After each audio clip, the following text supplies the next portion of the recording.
Kita kelompok berapa ya? Nggak apa-apa, langsung aja, Bu.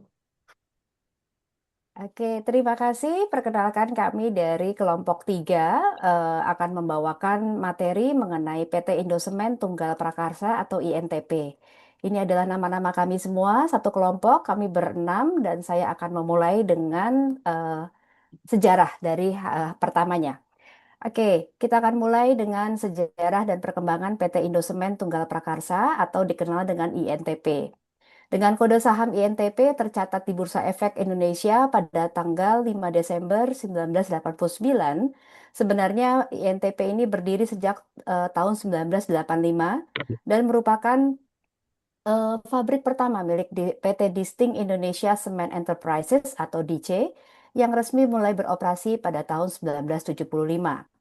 Memiliki lokasi pabrik utama yang tersebar baik di Jawa Barat, yaitu di Citerep dan di Cirebon, juga di Kalimantan Selatan dan di Jawa Tengah, serta tiga pabrik tambahan yang tersebar di Maros, Sulawesi Selatan, serta di Banyuwangi, Jawa Timur. PT Indosemen, oh maaf, balik lagi, Indosemen Tunggal Prakarsa memiliki merek produksi semen tiga roda dan semen Raja Wali dengan sektor bisnis yaitu semen, ready mix, dan tambang agregat. Next. Saat ini pemegang saham yaitu Heidelberg Materials AG sebesar 51%, sementara publik memiliki saham sebesar 49%, dan dengan kapasitas produksi 33,5 juta ton per tahun, dan fokus utama yang mendominasi kuat di wilayah Pulau Jawa dan Indonesia bagian Barat, menjadikan PT Indosemen adalah salah satu infrastruktur produksi semen terbesar di Indonesia. Terima kasih. Next, selanjutnya. Oke, saya lanjutkan dari Bu Sari. Eh, saya masuk dalam define problem, di mana intinya adalah define problem adalah satu-satunya adalah mencari tahu bedanya antara kondisi yang diinginkan dari perusahaan tersebut dengan kenyataan yang terjadi berdasarkan data dan faktanya. Untuk Indosemen ini secara internal, perusahaan ini sangat sehat, kasnya cukup kuat, laba naik terus, hutangnya kecil, tapi pertumbuhannya terhambat. Bukan karena kesalahan internal, melainkan karena tekanan dari luar industri semen itu sendiri yang memang sedang kondisi sulit. Lanjut, Pak. Lanjut. Kok belum berubah ya? Oke. Oh, lewat, Pak. Balik lagi, Pak. Oke. Di kondisi saat ini ada istilahnya oversupply industri semen di secara nasional.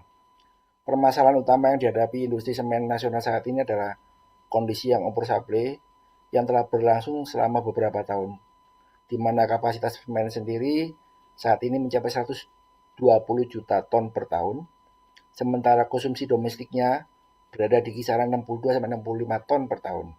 Akibatnya, tingkat utilisasi industri hanya sekitar 52 sampai 55%, jauh di bawah tingkat ideal antara 70 sampai 75. Yang dimaksud dengan tingkat utilisasi industri adalah prosentase kapasitas produksi yang benar-benar digunakan oleh suatu industri dibandingkan dengan total kapasitas maksimal yang tersedia. Kondisi ini menciptakan persaingan harga yang sangat ketat antar produsen semen. Perusahaan menjadi sulit menaikkan harga jual meskipun biaya produksi naik. Dampaknya adalah margin keuntungan industri semakin tertekan, tingkat pengembalian investasi menjadi kurang menarik bagi investor.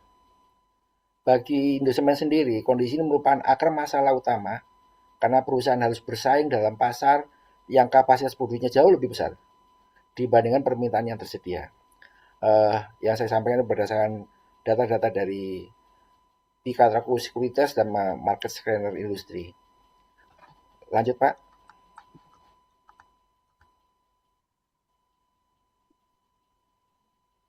Lanjut. Ya, ini sudah berpindah. Oke. Oke. Perlambatan pertumbuhan dalam permintaan domestik. Selain oversupply, tantangan berikutnya adalah melemahnya permintaan semen di dalam negeri sendiri. Pada tahun 2025, pasar semen nasional mengalami kontraksi sebesar 2,2%, sementara permintaan semen curah turun lebih dalam, yaitu sampai 8,3%. Penurunan ini terutama dipengaruhi oleh berkurangnya belanja infrastruktur pemerintah dan melambatnya proyek konstruksi. Padahal sektor konstruksi dan infrastruktur merupakan sumber permintaan terbesar bagi industri semen. Yang lebih mengkhawatirkan, pertumbuhan permintaan semen tahun 2026 ini diproyeksikan hanya sekitar 0-1%. Artinya, pasar tidak mengalami pertumbuhan yang signifikan, sehingga kompetisi antar produsen akan semakin ketat. Next, Pak. Oke, di slide 3 ini dampak dari kinerja operasional Indosemen. Dampak dari kondisi industri mulai terlihat pada kinerja operasional Indosemen pada tahun 2025. Pendapatan perusahaan turun 4,4% dari 18,5 triliun menjadi 17,73 akibat menurunnya volume penjualan domestik. Namun, yang menariknya lagi, laba bersih tersebut justru meningkat 12% menjadi 2,2 triliun. Hal ini menunjukkan sebenarnya bahwa Indosemen berhasil melakukan efisiensi operasional yang cukup bagus, sehingga profitnya tetap terjaga meskipun pendapatan mengalami tekanan. Pada kuartal pertama 2026 ini pendapatan kembali turun sekitar 3,3%, namun volume penjualan naik 1,8%. Kenaikan ini terutama berasal dari pasar ekspor yang meningkat signifikan, sementara pasar domestik masih mengalami kontraksi. Fakta ini menunjukkan bahwa masalah utama perusahaan bukan pada kemampuan menghasilkan laba, tapi pada kemampuan menciptakan pertumbuhan pendapatan yang berkelanjutan. Next, Pak. Oke,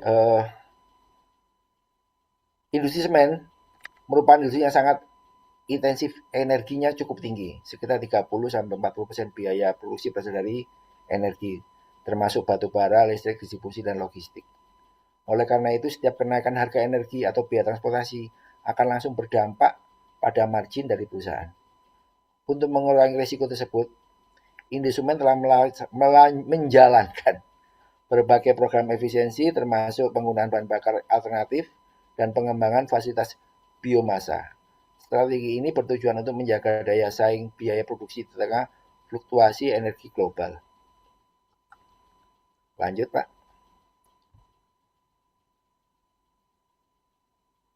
Oke, kuatnya fundamental berbanding dengan valuasi pasar. Jika dilihat dari sisi internal, Indosemen sebenarnya ini berada dalam kondisi yang sangat-sangat sehat. Perusahaan memiliki total aset sekitar 31,7 triliun, ekuitasnya 23,2 triliun, kas lebih dari 5 triliun, dan hampir tidak memiliki utang. Namun kondisi tersebut belum tercermin dalam valuasi pasar. Rasio PBV hanya sekitar 0,81 kali dan PEN-nya berada pada kisaran 8-9 kali. Hal ini menunjukkan adanya gap antara kekuatan fundamental perusahaan dengan persepsi investor. Investor masih memberikan valuasi konservatif karena memiliki risiko industri yang semen yang masih menghadapi oversupply dan pertumbuhannya sangat rendah. Lanjut, Pak. Dan pada slide ini, kami ingin menyampaikan ada ketergantungan pada sektor infrastruktur industri semen ini. Sebagian besar permintaan semen Indosemen ini berasal dari proyek infrastruktur pemerintah. Ada pembangunan IKN, properti dan konstruksi swasta. Ketergantungan ini membuat kinerja perusahaan sangat dipengaruhi oleh kebijakan pemerintah dan kondisi ekonomi secara nasional. Ketika belanja infrastruktur menurun, permintaan semen langsung mengalami kontraksi. Oleh karena itu, ketergantungan pada satu sumber, yaitu pemerintah, sangat berisiko terhadap keberlangsungan perusahaan. Lanjut, Pak. Oke, pada slide ini kami membuat analisa penyebab utama masalahnya. Jika seluruh faktor dianalisis secara menyeluruh, terlihat bahwa akar masalah Indosemen ini bukan berasal dari internal perusahaan, melainkan dari tekanan struktur industri. Terdapat 3 penyebab utama yang saling berhubungan. Pertama adalah permintaan semen secara nasional yang stagnan. Yang kedua adalah kondisi oversupply. Yang ketiga adalah tingginya biaya industri. Kombinasi ketiga masalah ini menyebabkan pertumbuhan Indosemen berjalan sangat-sangat lambat dibanding potensi fundamental yang dimiliki oleh perusahaan. Dan yang slide terakhir dari saya, lanjut Pak ya, oke. Kesimpulan secara dari sisi tadi bahwa Indosemen ini memiliki fundamental yang sangat kuat namun menghadapi tantangan besar dari lingkungan industrinya. Masalah utama perusahaan bukan bagaimana mempertahankan kesehatan keuangan, melainkan bagaimana mengubah kekuatan fundamental menjadi pertumbuhan bisnis yang berkelanjutan.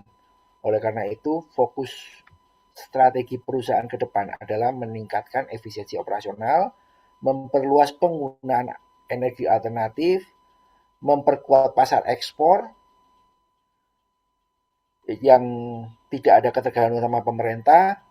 Dengan strategi tersebut, diharapkan Indosemen dapat meningkatkan pertumbuhan dalam pendapatan yang memperkuat daya saing dan menciptakan nilai perusahaan yang lebih tinggi di tengah-tengah industri yang masih berlangsung.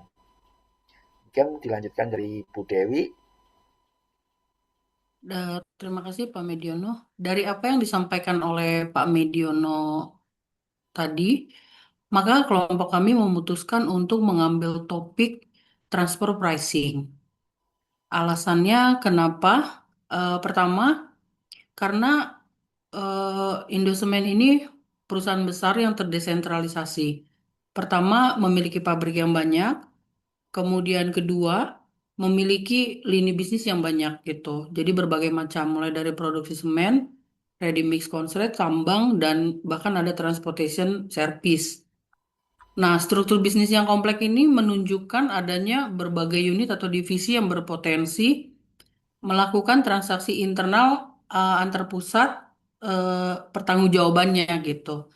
Nah, ke yang ketiga, karena dia memiliki divisi unit yang banyak ini, jadi setiap profit center atau investment center itu harus dievaluasi bersama gitu. Jadi berdasarkan kinerja masing-masing sehingga laba setiap divisi itu dapat diukur secara adil, kemudian kinerja manajer divisi dapat dievaluasi secara objektif. Ketiga, terciptanya akuntabilitas dalam pengambilan keputusan juga gitu. Nah, kemudian yang keempat itu memiliki rantai nilai yang terintegrasi. Artinya dalam operasional Indosemen ini memiliki aktivitas yang banyak gitu. Jadi saling berkesinambungan. Nah, proses ini memungkinkan adanya juga transfer produk atau jasa antar unit bisnis sehingga penentuan harga transfer menjadi sangat penting agar tidak terjadi distorsi laba antar divisi. Kemudian yang kelima itu adalah efisiensi.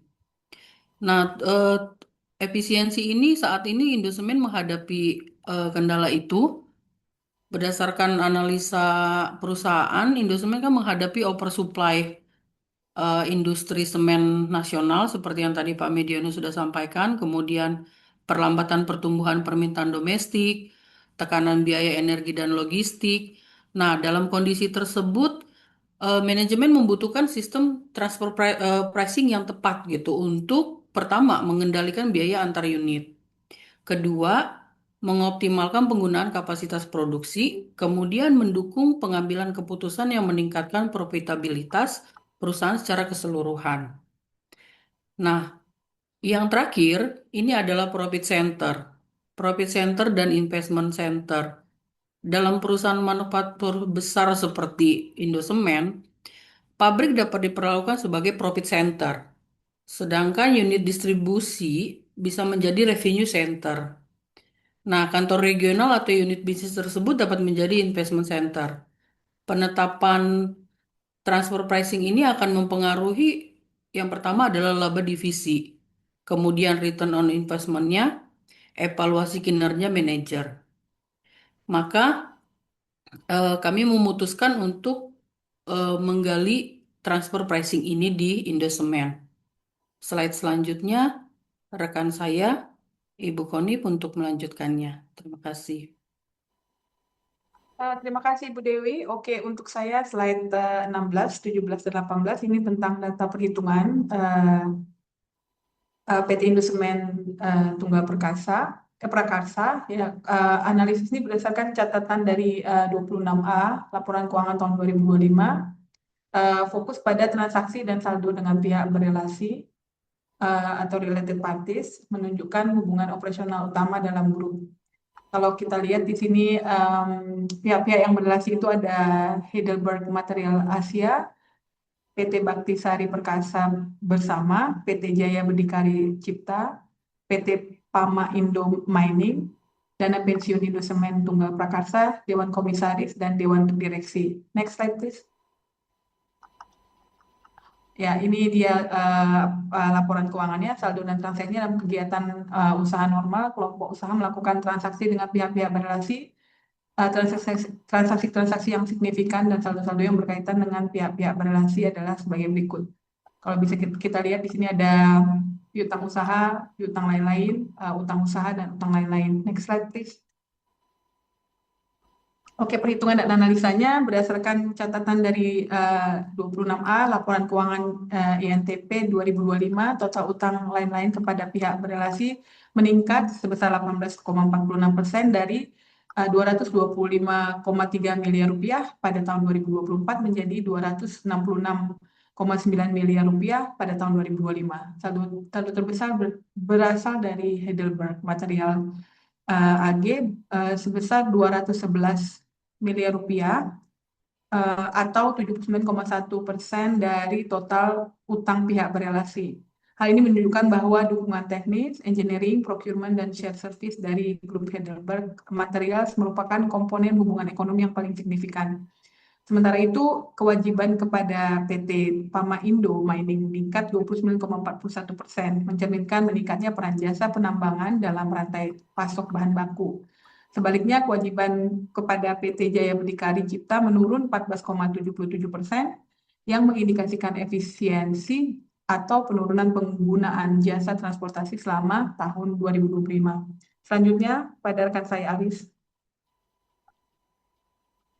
Oke, terima kasih Bu Koni. Saya melanjutkan pada laporan keuangan dari PT Indosemen Tunggal Prakarsa. Kita melihat di 26B ini ada beban pokok pendapatan dari pihak-pihak berelasi. Next, Mas. Oke. Dari 26B itu kita bisa melihat pihak berelasi dari misalnya dari PT PIM, ada jasa penambangan dan manajemen tambang itu senilai 95,7 miliar di tahun 2024 dan di tahun 2025 87,5 miliar atau year on year-nya itu turun 8,58%. Nah, berdasarkan catatan 26B tersebut, transaksi pihak berelasi yang dibebankan ke beban pokok pendapatan mencapai totalnya ya 188,6 miliar atau turun 17,17% dibanding 2024, yaitu sebesar 227,7 miliar. Kontribusi terbesar adalah PT Pama Indo Mining, yaitu ini yang mensupport untuk tambangnya sebesar 87, miliar atau 46,6% dari total transaksi pihak berelasi pada HPP. Hal ini menunjukkan bahwa fungsi penambangan merupakan aktivitas afiliasi yang paling signifikan dalam rantai nilai produksi semen INTP. Sementara itu, transaksi dengan HM Trading Global APAC dan PT Jaya Berdikari Cipta mengalami penurunan signifikan masing-masing sebesar 41,68% dan 37,49%. Yang mengindikasikan adanya efisiensi pengadaan bahan baku dan logistik. Sebaliknya transaksi outsourcing PT Baktisari Perkasa Bersama meningkat 6,7%, mencerminkan meningkatnya kebutuhan tenaga kerja pendukung operasional. Nah, ini adalah halaman transaksi-transaksi atas pendapatan di laporan keuangan 26B. Next. Analisis transfer pricing INTP. Transfer pricing INTP menunjukkan bahwa transfer pricing-nya ini digunakan sebagai mekanisme koordinasi operasional dalam grup dan perusahaan asosiasi, bukan semata-mata sebagai instrumen pajak. Dan ini dibuka di dalam laporan keuangan yang sudah disampaikan Bu Koni dan juga bagian 26B itu. Entitas-entitas yang terlibat itu adalah PT PIM untuk penambangan bahan bakunya, terus HM Trading untuk pengadaan bahan baku. Di laporan keuangan tidak disebutkan secara spesifik bahan bakunya. Terus di JBC itu logistik dan transportasinya, BSPB ini penyedia tenaga kerja yang outsourcing tadi, dan Heidelberg Material AG ini dukungan teknis dan manajemen global. Next, silakan Mas Risandi. Baik, terima kasih Pak Haris. Berdasarkan seluruh hasil analisis dari teman-teman kelompok saya, oleh karena itu kami mendapatkan beberapa kesimpulan. Seperti yang pertama, PT Indosemen Tunggal Prakarsa ini memiliki fundamental keuangan yang sangat kuat.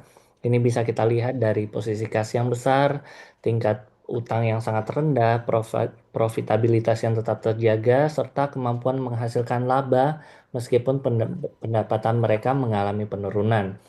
Namun juga PT Indosemen Tunggal Prakarsa ini memiliki tantangan utama yang bukan merupakan dari internal, merupakan eksternal, yaitu antara lain kondisi industri semen nasional yang menghadapi oversupply berkepanjangan, tingkat utilisasi yang rendah, serta pelambatan penumbuhan minat domestik yang berdampak pada tekanan harga dan juga margin keuntungan.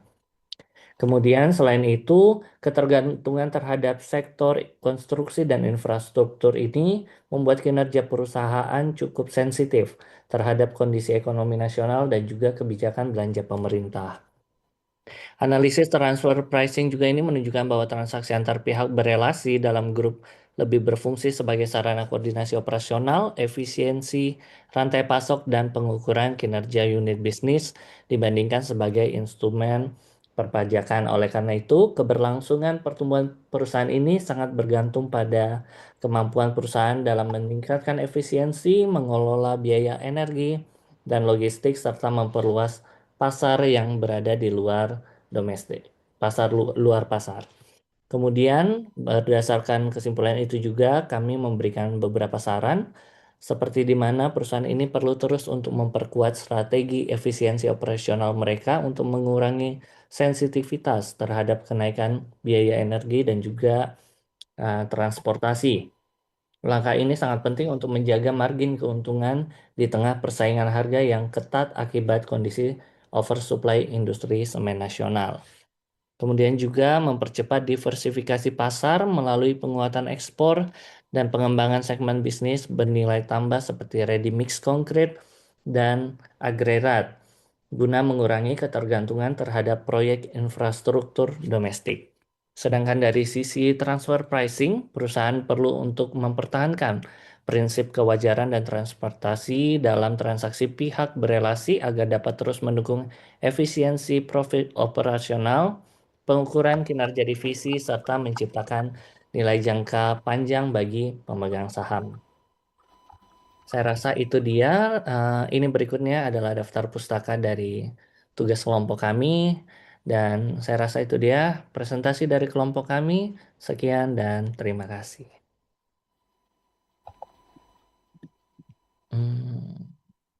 Saya stop dulu. Terus Mas, stop Mas.